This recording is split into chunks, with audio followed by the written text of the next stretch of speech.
Hello दोस्तों, अगर आप हमारे चैनल पर नए हो तो हमारे चैनल को सब्सक्राइब करें और बेल आइकन को दबाना ना भूलें ताकि आपको हमारा चैनल का लेटेस्ट अपडेट मिलता रहे। तो दोस्तों, आज हम पढ़ेंगे कक्षा 10वीं की पहली कविता पद, जिसके कवि सूरदास जी हैं। तो सबसे पहले हम कुछ बातें सूरदास जी के बारे में देखते हैं। सूरदास का जन्म 1478 ईस्वी में रूनकता नामक गांव में हुआ। यह गांव मथुरा आगरा मार्ग के किनारे स्थित था। वो बहुत विद्वान थे। सूरदास के पिता रामदास गायक थे। सूरदास को हिंदी साहित्य का सूरज कहा जाता है। वह अपनी कृति सूरसागर के लिए प्रसिद्ध है। कहा जाता है कि उनकी इस कृति में लगभग 1 लाख गीत है, जिनमें से आज केवल 8,000 ही बचे हैं। उनके इन गीतों में कृष्ण के बचपन और उनकी लीला का वर्णन किया गया है। सूरदास जी द्वारा रचित कुल 5 ग्रंथ उपलब्ध हुए हैं, जो निम्नलिखित है: सूरसागर, सुरसारावली, साहित्य लहरी, नल दमयंती और ब्याहलो। इनमें से नल दमयंती और ब्याहलो की कोई भी प्राचीन प्रति नहीं मिली है। कुछ विद्वान तो केवल सूरसागर को ही प्रमाणिक रचना मानने के पक्ष में हैं। तो चलिए अब हम कविता की पंक्तियां देखते हैं। पहली पंक्ति: उद्धो तुम हो अति बड़भागी, अपरस रहत स्नेह तगाते, नाही मन अनुरागी, पुर इन पात्र जल रहत जल भीतर, तारस देह न दागी, जीव जल माहे तेल की गागरी, बूंद न ताको लागी, प्रीति नदी में पाऊ न बोरयो, दृष्टि न रूप परागी, सूरदास अमला हम भोरी, गुर चाटी ज्यो पाकी। अर्थात गोपियां उद्धव को संबोधित करते हुए कहती हैं कि हे उद्धव, तुम तो बड़े भाग्यशाली हो, क्योंकि तुम प्रेम के बंधन में असलित हो। तुम्हारे मन में किसी के लिए कोई अनुराग नहीं है, अर्थात तुम्हारे मन में किसी के प्रति प्रेम भावना जागृत नहीं होती है। तुम तो इस समाज में रहकर भी समाज के वैसे ही अलग हो, जैसे कमल की पत्तियां जल के समीप रहते हुए भी उससे ऊपर रहती है और जल की एक बूंद भी उन पर नहीं ठहरती, तथा जिस प्रकार जल में रहकर भी तेल की गागर जल की एक बूंद को भी ग्रहण नहीं करती, उसी प्रकार कृष्ण के रूप, सौंदर्य, आकर्षण तथा समता का कोई प्रभाव नहीं पड़ा।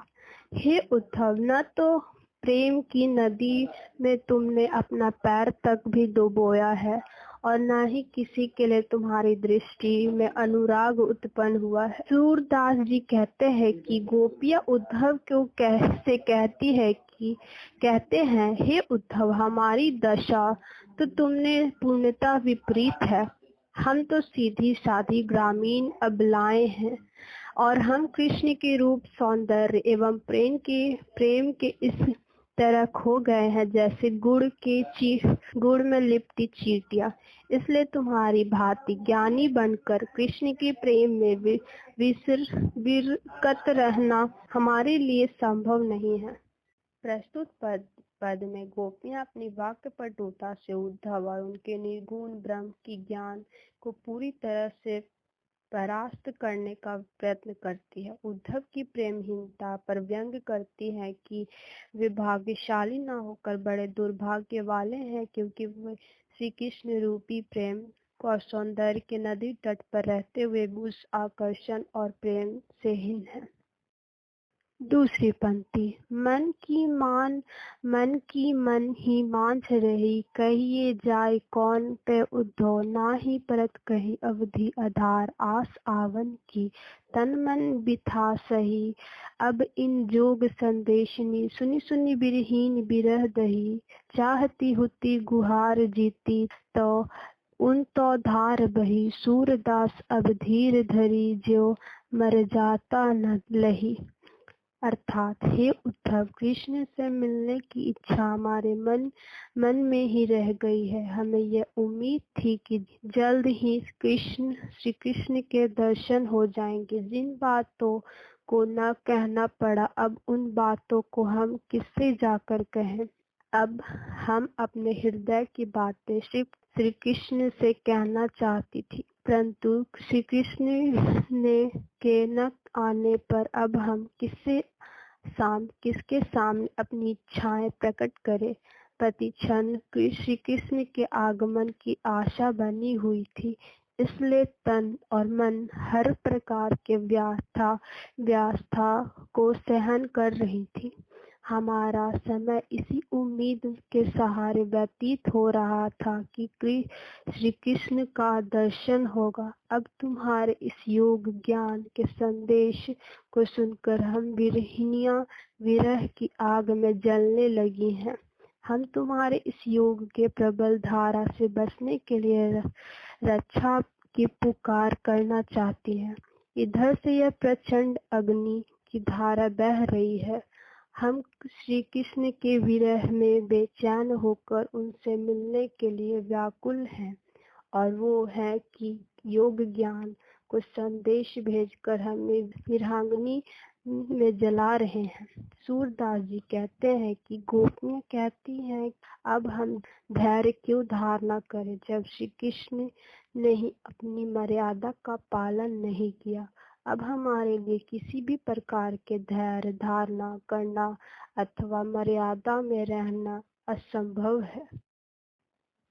प्रस्तुत पद में कवि ने बताया है कि जब श्री कृष्ण गोपियों के लिए उद्धव के द्वारा योग ज्ञान को धारण करने का संदेश भेजते हैं, तब गोपियों का धैर्य टूट जाता है। वे कहती हैं कि जब श्री कृष्ण ने हम गोपियों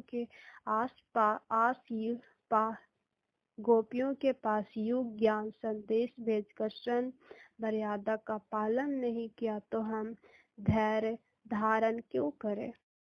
पंक्ति 3। हमारो हरि हारिल की लकड़ी, मन क्रम वचन नंद नंदन और यह ढीठ करी पकड़ी, जागत सोवत सपने दिवस नीसी, कान है जगरी, सुनत जोग लागत है ऐसो ज्यों करियुई ककरी, सो तो व्याधि हमको ले आओ, देखी सुनी न ककरी, ये तो सूर तीन ही ले सौंपो जिनके मन चक्री। अर्थात हे उद्धव, हमारे लिए शिव प्रभु श्री कृष्ण हारिल पक्षी की लकड़ी के समान है। जिस प्रकार हारिल पक्षी अपने पैरों में सदैव लकड़ी पकड़े रहता है तथा उसी को आधार मानकर विशाल आकाश में उड़ता है, ठीक उसी प्रकार हम गोपियों के मन क्रम वचन इसने नंद बाबा के बेटे को मजबूती से अपने हृदय में पकड़ रखा है। हम जागते सोते सपन में दिन रात बस कान्हा कान्हा ही रट लगाए रखते हैं। ऐसे में हे उद्धव, तुम्हारी योग की बातें सुनकर ऐसा लगता है जैसे कि कड़वी ककड़ी खाली हो, अर्थात तुम्हारे योग ज्ञान कड़वी ककड़ी की तरह ग्रहण करने योग्य नहीं है। तुम तो हमारे लिए ऐसे रोग लेकर आए हो जिन्हें न कभी देखा न सुना है और न ही कभी उसका भोग किया है। सूरदास जी कहते हैं कि गोपियां उद्धव को से कहती हैं कि हे उद्धव, तुम अपना ये योग साधना के ज्ञान का रोग उन्हें देना जिसका मन चक्री की तरह घूमता रहता है। प्रस्तुत पद में गोपियां के मन में श्री कृष्ण के प्रति पूर्ण निष्ठा, दृढ़ और समर्पण की भावना व्यक्त हुआ है। गोपियां के मन में श्री कृष्ण बसे हुए हैं। योग ज्ञान के लिए उनके मन में कोई स्थान नहीं है। निर्गुण उपासना के चंचल चित्र वाले ही अपना सकते हैं। चौथी पंक्ति।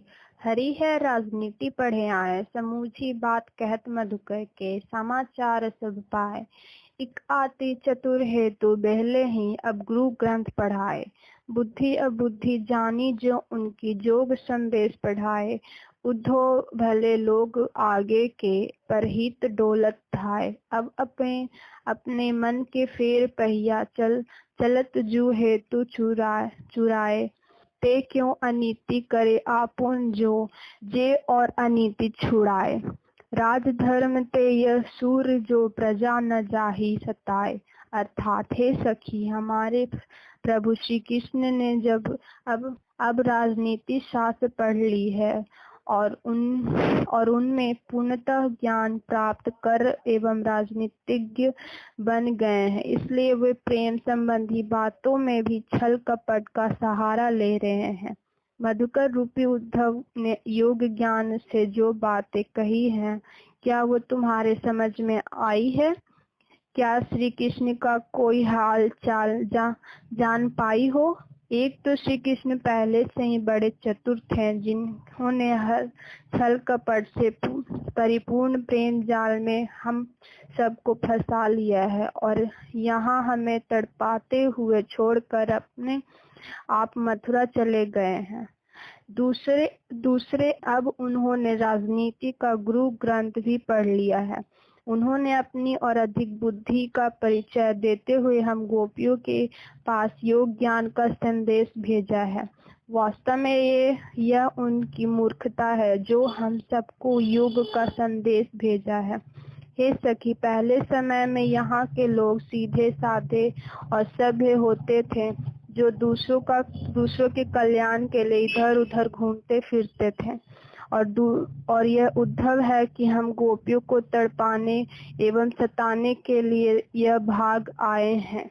हम सब उन श्री कृष्ण के से अपने उस मन को वापस पाना चाहते हैं जिसे वो मथुरा जाते समय चुपके से चुरा कर ले गए थे, जो दूसरों को अन्याय एवं अत्याचार से मुक्त करवाने में लगा हुआ हो। लेकिन श्री कृष्ण ने ऐसे नीतिपूर्ण कार्य की उम्मीद नहीं है। वे खुद क्यों नहीं न्यायपूर्ण व्यवहार कर रहे हैं? सूरदास जी कहते हैं कि गोपियां उद्धव को समझाते हुए कहती हैं कि हे उद्धव, राजा का सच्चा धर्म यह होता है कि उसकी प्रजा पर किसी तरह का कोई भी अत्याचार ना हो, उसे किसी तरह का सताया ना जाए। जबकि श्री कृष्ण ने अपने स्वार्थ के उद्देश्य से योग ज्ञान का संदेश भेजा है। प्रस्तुत पद में गोपियों ने श्री कृष्ण का स्वार्थी, अन्यायी, छल कपटी राजनीतिज्ञ ज्ञान प्रमाणित करते हुए कहती हैं कि राजा का सच्चा धर्म होता है अपनी प्रजा की उचित देखभाल करना, उसे सुख एवं प्रसन्नता प्रदान करना होता है। लेकिन श्री कृष्ण अपने धर्म से विमुख होकर अपना स्वार्थ सिद्ध करने एवं गोपियों को दुख देना चाहते हैं।